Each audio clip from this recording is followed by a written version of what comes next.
After that, I became very curious about wanting to be a hypnotherapist and doing it myself because I realized that it's so powerful that you can access not only your current life and the things that can be blocking you, maybe impactful moments that might be, good to heal, even past lives and beyond. Signed up to be a certified hypnotherapist. So the thing is, once you convert your, as you call it, challenges into actually empowering things in your life, that's when you heal. That's when you grow and you realize, actually, it happened for a reason. And even though maybe I didn't enjoy it, but I get it now. And that's the healing aspect of it. And that is the transformation. What hypnosis really started from back in the day, let's say like about 100 years, is a magic show. Your organs actually have their own, I know you're gonna might laugh, their own personality and they have their own emotions. I go back to the client and I go back to their impactful event, figure out where that is coming from because it's coming from something. Why do people smoke? Because of stress, because of habit, because of something, because mom and dad, they saw mom and dad smoking.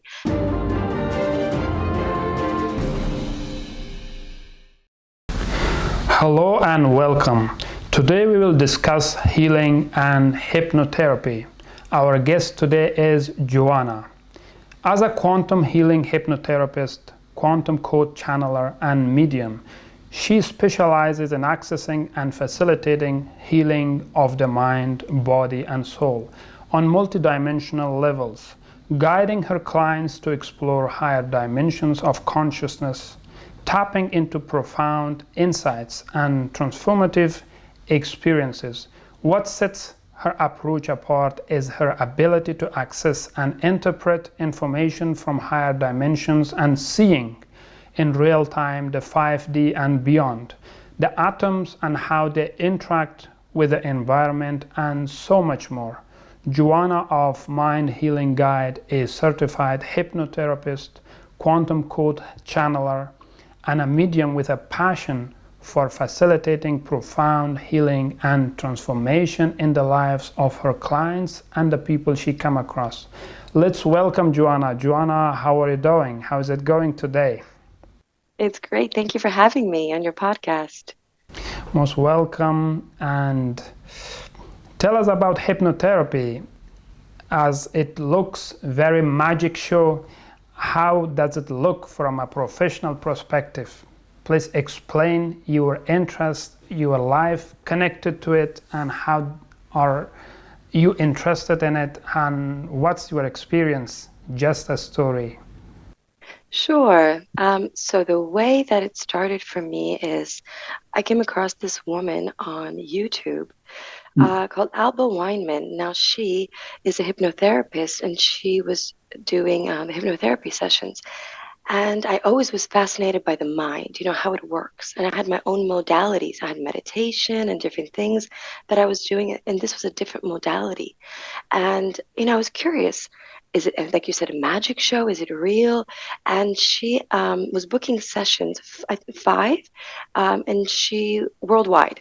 So one of those sessions ended up being in my town. So I thought it was a sign. So I booked it and I went to the seminar. And I was just blown away how it impacted me.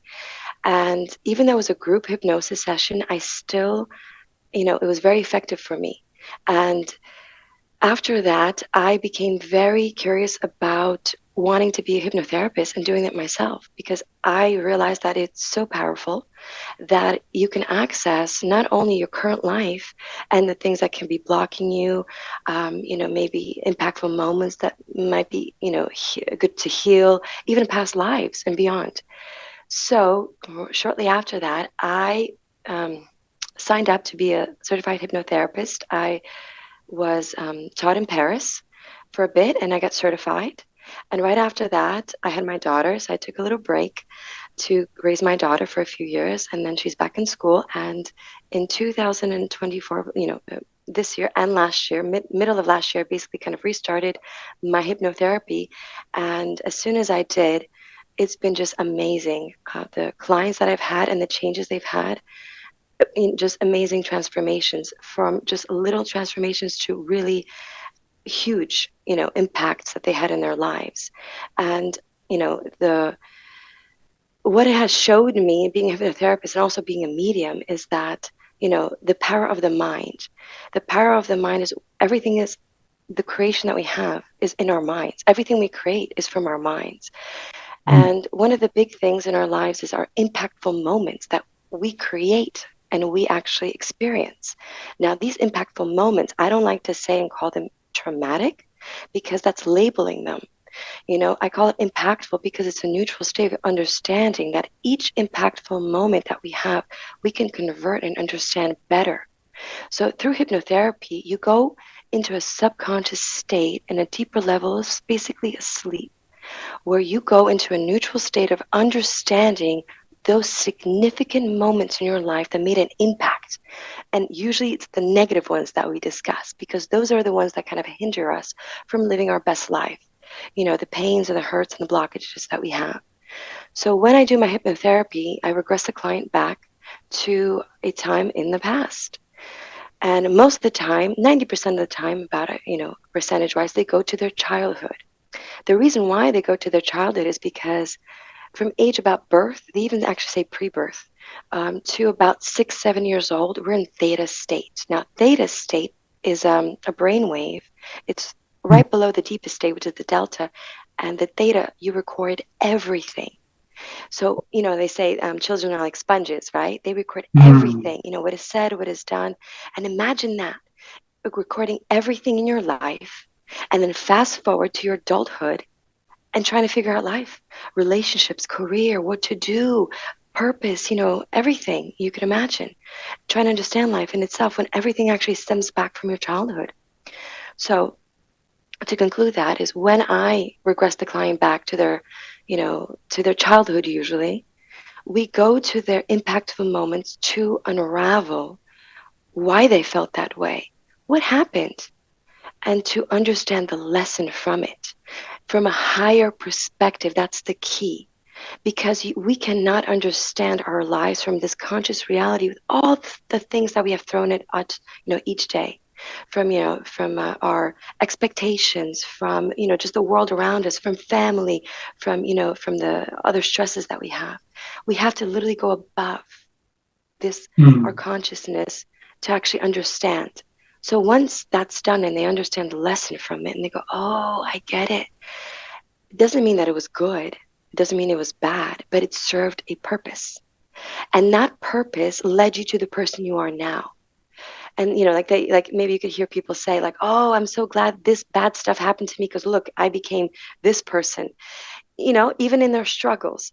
So the thing is, once you convert your, as you call it, challenges into actually empowering things in your life, that's when you heal. That's when you grow and you realize, actually, it happened for a reason. And even though maybe I didn't enjoy it, but I get it now. And that's the healing aspect of it. And that is the transformation. Because then you don't get triggered. Because when you're healed, how you know when you're healed? I realize that in myself and the clients is when somebody mentions an event from your past that you know is not good. It's not comfortable. It didn't feel good. They mention it and you don't have a reaction. You're absolutely okay with it and neutral. Like, yeah, it just happened. That's how you know you're healed. So, and I just want to mention maybe one or two things about how I work. One of the things is I'm also a medium. So the way that I work is very interesting. It's kind of unusual, but it's just how I am, kind of Mm. merge the two. Mm. So, I'll just mention that and then I want to just mention some things about myths. So the Mm. way that I work as a medium is because I see the spirits, I ask the client if they want to converse with that person or pet in their session because I want the client to experience what I see, what I feel. I can give them the Mm. message, but I want it to be different. I want it Mm. not to just be like me just telling you messages, which I know I'm so accurate with the clients I have, but I want the client, the person, to experience what I see, what I feel. So that's one of the things, and just want to mention maybe one or two. What do you call it? The myths that I think we were discussing before is, about the magic show. What hypnosis really started from back in the day, let's say like about 100 years, is a magic show. That's it. It was a stage Mm. show. So now people look at it like, yeah, what is this real? Is this fake? the thing is, it's been real all along, but people didn't really understand how powerful it really was because people are hypnotized. And the way that people are hypnotized is you have to be open to the suggestions. I was super open with my professor in Paris, and he used me as his, like, person to hypnotize all the time because there's people that are not suggestible because they're not open. And if you look at the magic shows, he picks the people that he notices are open to the suggestions. And I didn't care. I could just like cluck like a chicken or whatever he wanted me to do because I'm like, you know? And that's very important to understand that one of the myths is that people will not accept what is said without them being open to it. So when I do my hypnotherapy, I kind of let the soul guide me. And mine is a gentle process, almost like talking to a child, very gentle and healing. So when I talk to the client, I ask them, do they want to go to this event? Is it, if they don't, then we're actually going to skip it because I don't want to put them in an uncomfortable situation, which usually doesn't happen. They usually do want to go. But if their soul is open enough to go, that's being open to what is being said and being, open and suggestible to the healing and the transformation. So that's one, that you're always in control of what is said and not said, and what do you accept and not accept, really. And also another one is, I forgot, what was the other one that I said about the myths? There's so many. There's Mm. another myth I said about, oh, will I divulge um, will I divulge information that I don't want to say? What if you have secrets and different things? I trust you enough to do this for me, in the therapy, but do I want to say some stuff? The point is exactly is you're always in control of what you're going to say. And like I had clients, for example, where they didn't say some things and they kind of kept it to themselves because maybe they weren't ready to open, but it was more in the details. And I said to them, just listen to the information that is being said to you and take it in. You don't have to tell me, but take it in. That happened a few times. And then I had another session with them when they were open and they kind of just said everything to me because they were more comfortable, you know? So, in a nutshell, like that's kind of how I started. Some myths that I addressed. And if you have anything else, maybe that you want to maybe ask me, maybe because maybe you're not Of as familiar with hypnotherapy. Yeah, of course, we have a lot of questions in this regard, but we try to ask you less of this. Um, as I saw in some videos, it looks like a mind control, like somebody comes and just touch another person and they go to sleep, or even I saw a video to just made them ready to give whatever they have, like money and telephone and whatever they had. It was a TV show I saw. So is it like a mind control? So with that, there's thing. It's not mind control. You're always in control of your mind. And let me explain as to how, right? So Mhm. there's a bunch of things out there into the internet that are not real. Let's put it that way, right? So trying to debunk Mhm. and trying to filter through is what is real and what is hoax, right? Hoax meaning nobody can come up to you and suddenly touch you and you just go into hypnotic state and then give them Mhm. the money. You could say they have to put you in a hypnotic state. That's number one. And as you can see the magic shows. And they know which people are suggestible or not because in the crowd, they see which people are actually going into the hypnotic state and going into like the sleep state. It's just in between, it's like a dream state. And they notice in the crowd who's going into it or not. Like my professor, he noticed that I was just kind of going into the state of hypnotic trance, basically. I was coherent. I heard everything. I know exactly what was happening, but I was Mhm. open to what he was saying because I trusted him. So I was open to what he was saying and I wasn't afraid. And some people, like my classmates who were in my class, they, during the professor or just even, clients I don't have, but classmates, were not open to him. And what he said, they didn't actually do because they were blocked. So any client that I have that does not come to me, that means that they're not open to have the healing done. So I do not accept. Because once you want the healing and you're open enough, that means, yes, you're open enough to the suggestibility of actually going into a state. The levels of the hypnotic state you go to vary for everybody.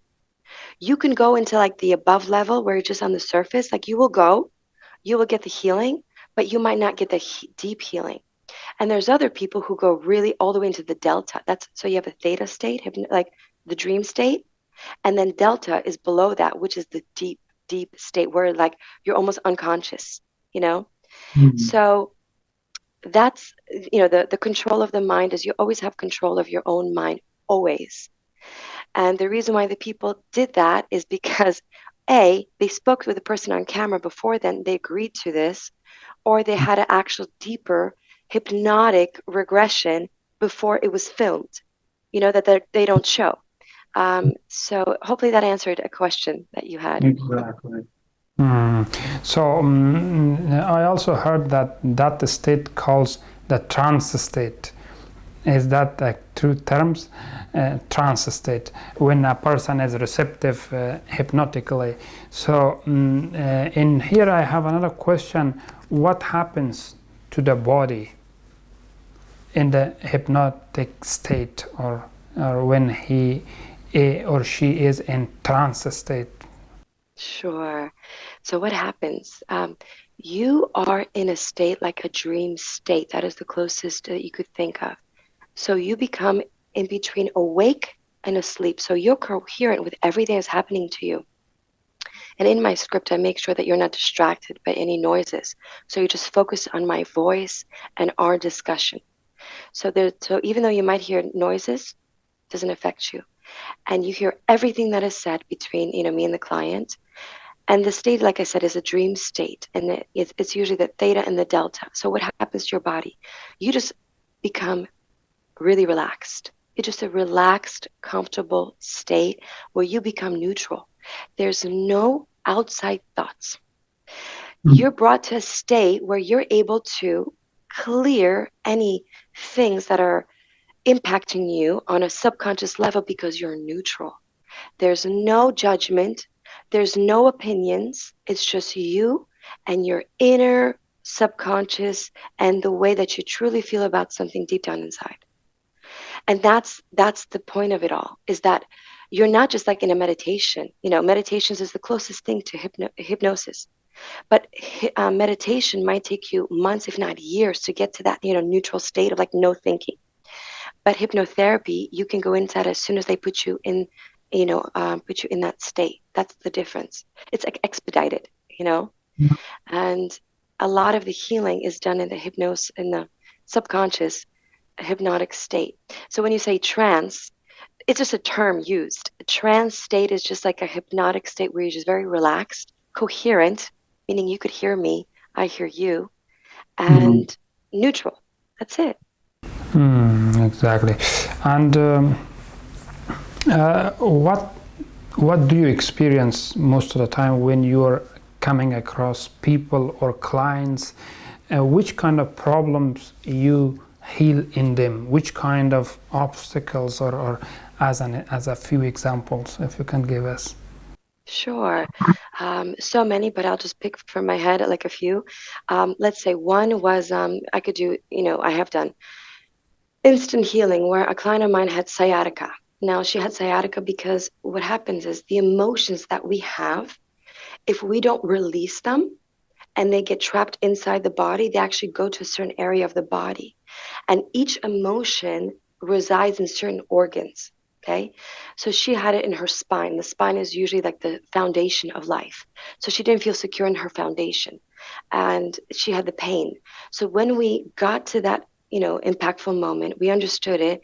Then I went to any ailments that she feels, that any off feeling in her body, it was there in her spine.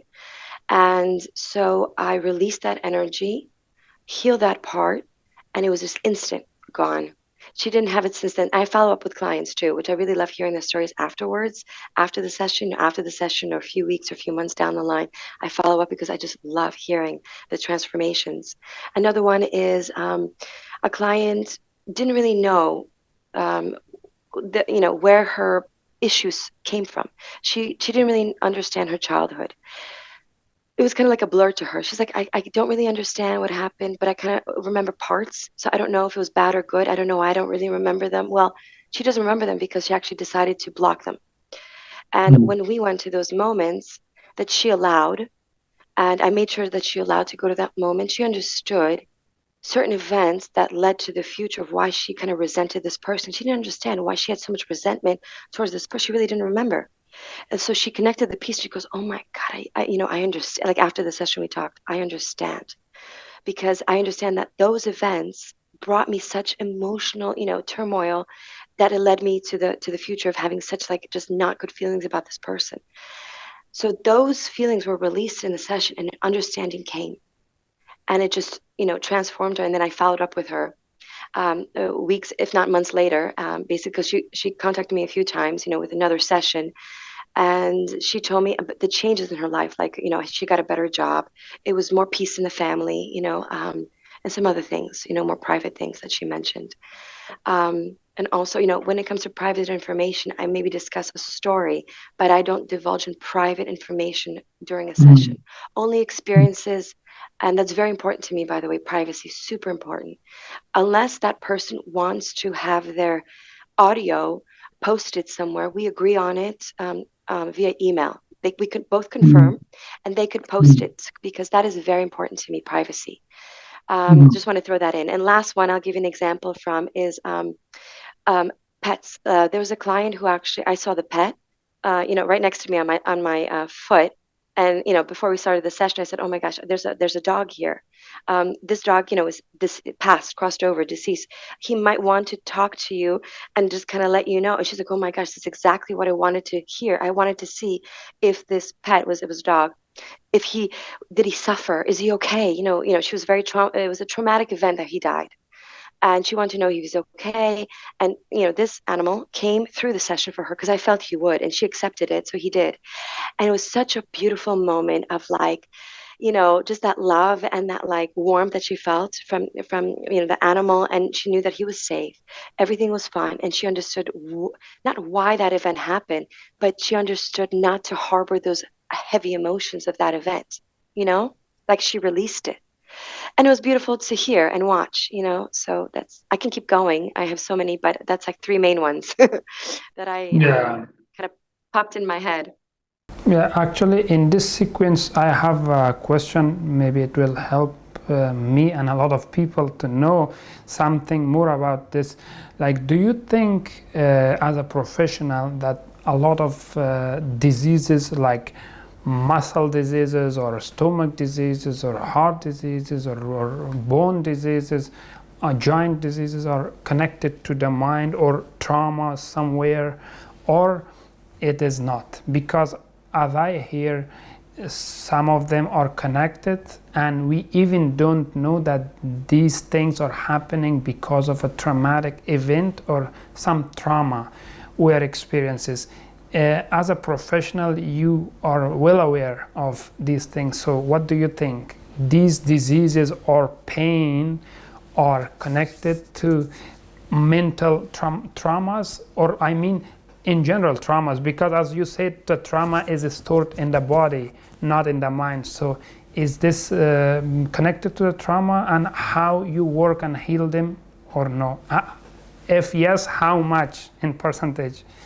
Yes, that's a great question. I really appreciate that question because, in two parts, absolutely, that the mind is connected. And I know people debate about that it's genetics. And I'll kind of want to get into that too, because it's two parts. One, yes, it is from the mind because anything that we like, even if you think about the basis of like, if you think you're feeling much better, you already feel much better. Like it's like this almost placebo effect, really. And the thing is, the reason why I say this is because being an intuitive and actually I'm very sensitive in other people's energies. And what does that even mean, right? It's like when I have a session with a client, I actually feel like ailments in their body on mine. Like I can give you many, many scenarios of a past client I had, and I felt like burning in my chest, like, and I don't get ever burning. I don't have heartburn, nothing. My hair, I'm like super healthy, and I felt like burning in my chest. I'm like, why do I feel burning? Like just fire in my chest. She's like, oh my God. My client said, that's exactly what I have. And I'm like, and then because I feel I'm connected, like when I connect to somebody, I feel their like ailments. It could be like the back or whatever it is, and all different kind, like the head and different things. So that's one part where I use my intuitive abilities to connect to that other person. How it works, I don't know, but it works because I confirmed it for myself. I don't know. So I use that as a guide too, and it's been on point. How it works, I wish I would have known, but I think that's divine, whatever, you know. So now, when you're asking about the mind, now, yes, impactful moments do impact the organs, because the thing is, your body literally is your universe. Your organs actually have their own. I know you're gonna might laugh. Have their own personality, and they have their own emotions. The point is, each emotion we have is actually stored in certain parts of the bodies. For example, heartbreak actually goes in the heart. Any Mm, kind of feeling of loss actually does go in the heart. When you don't feel like a foundation in your life, that's your skeletal structure. That is your spine and all that stuff, including the bones.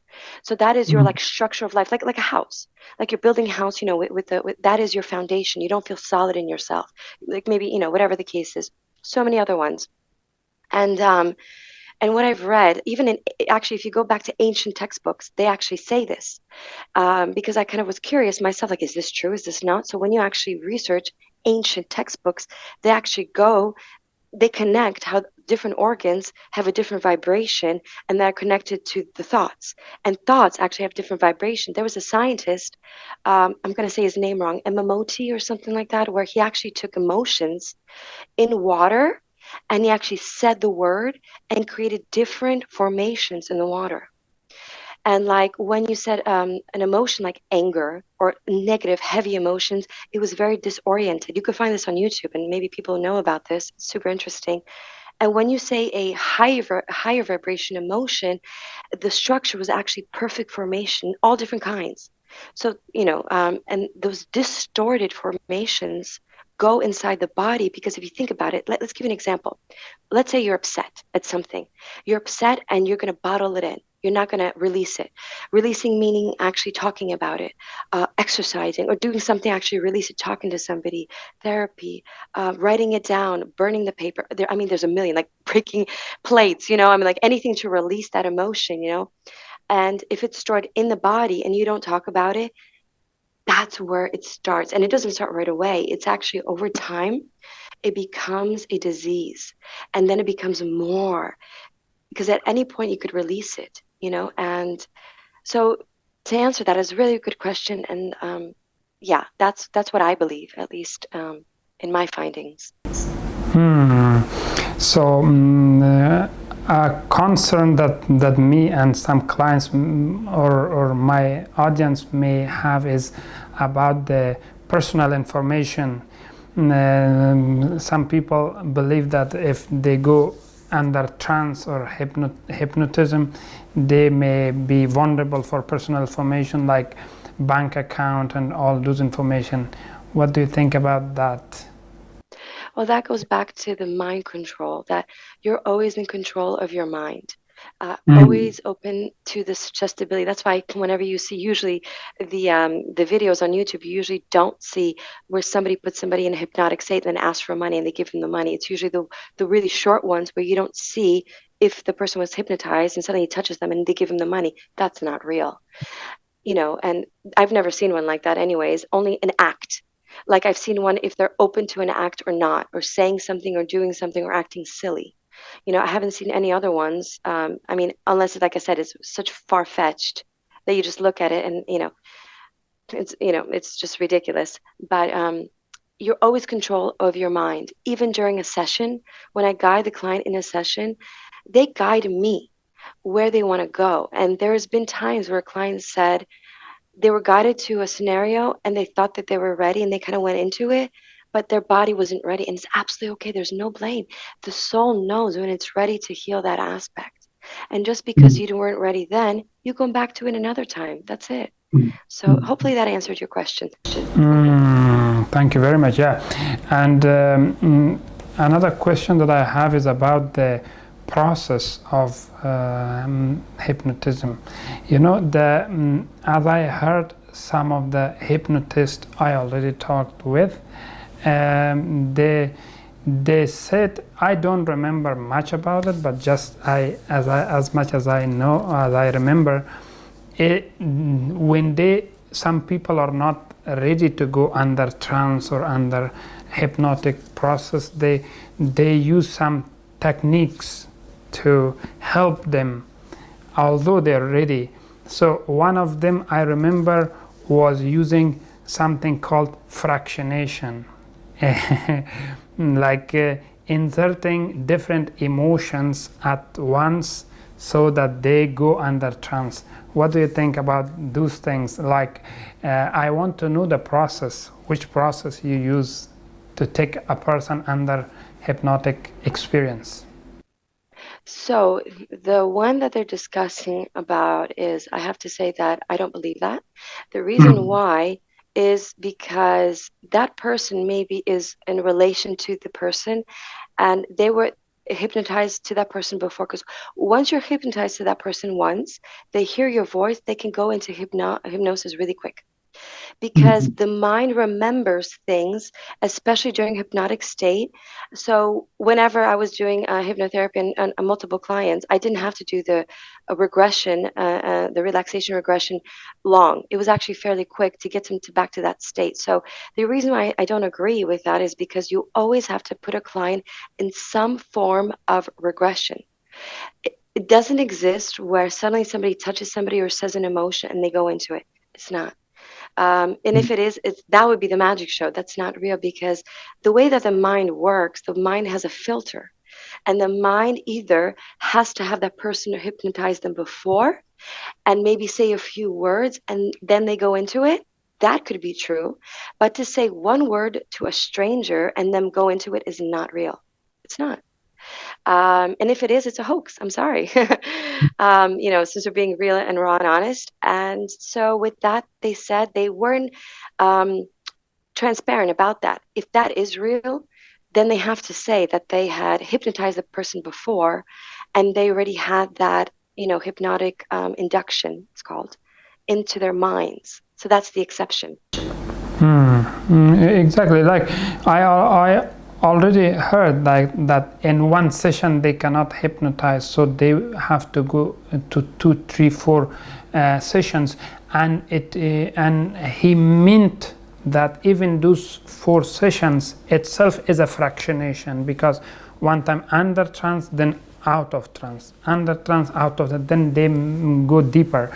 So another question that I have is about the hypnotism usage in our social life. What do you think? Do they use in marketing, sales, or movies? These things. How much do you think, and how much they're doing in favor of themselves and against us? What do you think about the social impact of hypnotism? A really good question. They use it all the time. It's incredible, really. I mean, I have a degree also in marketing, so I have an understanding, and Wow. my goodness. I mean, even in church, sorry, I don't want to go into the religious realm, but my God, the chanting and all that stuff with the repetition and oh, they're hypnotizing you, sorry. And that's how they kind of get the population to hypnotize themselves to kind of keep going back, really, because, they didn't get me. But I mean, I was, but like, more in my the religion, and then I kind of understood much better. But that with marketing is they use that all the time because they understand how the mind works. They understand the repetition, the constant repetition, the jingles, of the certain frequencies, like certain rhythms, like songs. And it's like catchy, certain rhythm and beat kind of get you going and it kind of gets stuck in your head. And you have sometimes a song stuck in your head or something because they understand that we are, number one, emotional beings. We are created not as AI robots, and that separates us from the AIs because we are actually emotional creatures and we have, the compassion that and we have the nurturing side and everything else and the understanding and the intuition. So knowing this, that we're emotional creatures, they kind of go on our emotions, from sadness to happiness to intimacy and different things that they use to kind of get us to where they kind of want us to sell us, and yeah, it's funny because it's like hypnosis is not really talked about, but meanwhile, they're doing hypnosis in all of marketing, right? They kind of don't want you to know, honestly. They don't want you to know, but we know that that is the truth, that they're kind of doing a subliminal messaging stuff, and it's absolutely true. So it means we have to know the importance of hypnosis, which is very broad, yeah. And so people have to know that hypnosis is a big topic, yeah, not, yeah.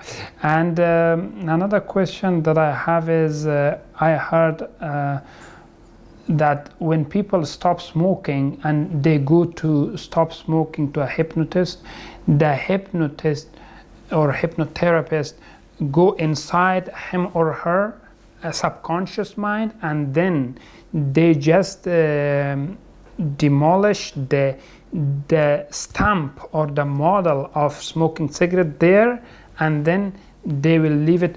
What is the process of it? Like, can a hypnotherapist go through the subconscious mind and remove that model? So it means they can implant anything into the subconscious of the client. Yes.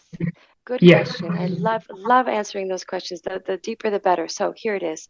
So no, they don't do this. So this is the process that it works. Now, the way that I work is I work in where I go back to the impactful moment. The reason why I go to the moment, because that moment has to do with something with smoking.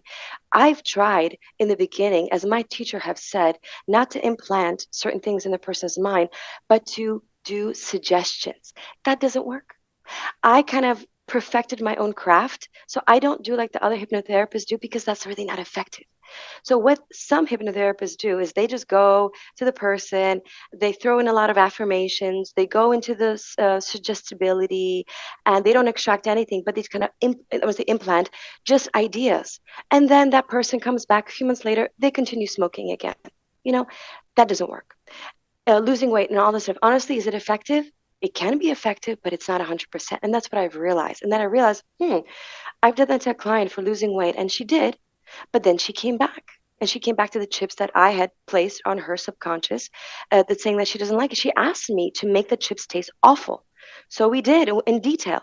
And she stopped eating them for a bit, and she got back to them, even though they were tasted like the most horrible thing, like, dog poo. So it made me think, going, wait a minute. I'm the kind of person, if something doesn't work, then I will perfect it. So I go back to the client, and I go back to their impactful event, figure out where that is coming from, because it's coming from something. Why do people smoke? Because of stress, because of habit, because of something, because mom and dad, they saw mom and dad smoking, maybe the peer pressure. There's something where that smoking comes from, because I'm not a smoker. My dad and mom were both smokers. I don't smoke. I don't want it. So where is that coming from? Other people that I've known that had families, that smoke, smoking or losing weight, and that is effective. So when I converted the way that I do things, and I go to that path, and then we clear that blockage, and then I put the suggestibility. Now that's effective, because the other part, it's really not. It's fluff. Like, and then that's just why I could say, no, there's no like extraction process or anything like that. It's just suggestibility that some people might not take it, and some do. Exactly. I personally am very interested in hypnotherapy, because I have read a lot of things about this, and also I remember one course I had in sales, and one of my classmates told me this, and not in the class. He said there are some techniques you sell something on some clients with the hypnotherapy techniques, hypnotism technique. I said, can you tell me? He said, I want to share that experience with you. He said that is called a yes letter formula. I said, okay. He said you have to say two questions, a two fact, and then suggest your product. Yeah, like you first ask, so your name is this, and he or she says yes, and then you ask, okay, so you are from this place, and then she says yes, and then you say, so you need this, okay. So then unconsciously she's expecting in the process of the third question that he might also ask a unknown question that I am agree, and then you hit your product, and then she believed in her subconscious mind that she really need this. So how much it is true? Does it work in one session like this, or it's not realistic? Yes, that does work, but again, it depends on the person's suggestibility. Really, that's it. It's really simple. So does that work? Yes. Yes, that does work, but again, it depends on the how open the person is. And I talk about that before I start the session with the client is what is their goals? What are they looking for? And some clients say, hey, just make my potato chips taste bad, or I want it to feel that I'm, like the most gorgeous person in the world or something, whatever the case is. So I kind of put that as their suggestibility. So yes, that is true, and it can work. It depends on each person. Okay. So because this is very interesting, and also one of my other friend who is very good with women and so-called pickup or seduction, he told me one thing which is very relevant here. I have to tell you. He said, what I do is called implanted commands. I say a command which is a normal statement, but there is an implanted command which is camouflaged in the sentence, and that works into the subconscious mind. So for example, he said, like I say, let me remember the exact thing that he said. You don't have to like me right here, right now. I want you to come naturally to me. He says the word you don't have to already made her think that he is suggesting you don't. So the female brain says, why I don't? I will. You don't have to like me.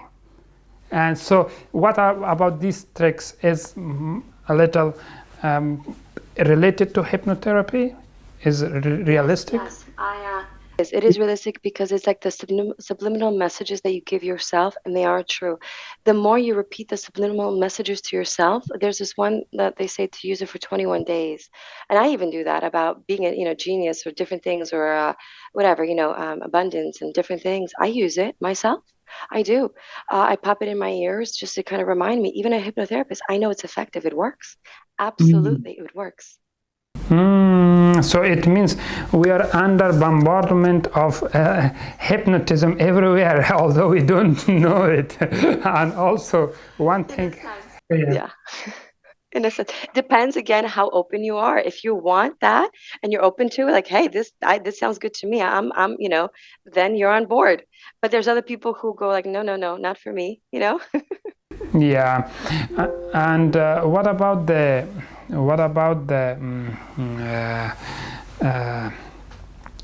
subliminal messages, auto suggestions, and affirmations? How much that works? That does work, but again, it's as I mentioned, it depends on each person, but it is effective, very effective. What you tell yourself every day makes you. That's it. Sure. So where the people could find me on my website, which is www.mindhealingguide. I'm also launching a course this month about aligning to your highest timeline, basically, in the healing modalities. Also launching a book this month as well called Enlighten Up, Confessions of a Quantum Channeler. And it just has like short bits of just wisdom to kind of give you clarity for the day, So that's where they could find me.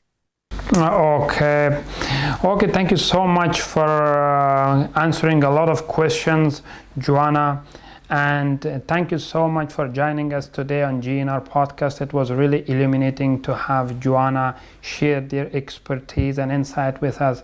If you enjoyed this episode, don't forget to subscribe and leave your comments below. Stay tuned for more engaging conversation, and take care.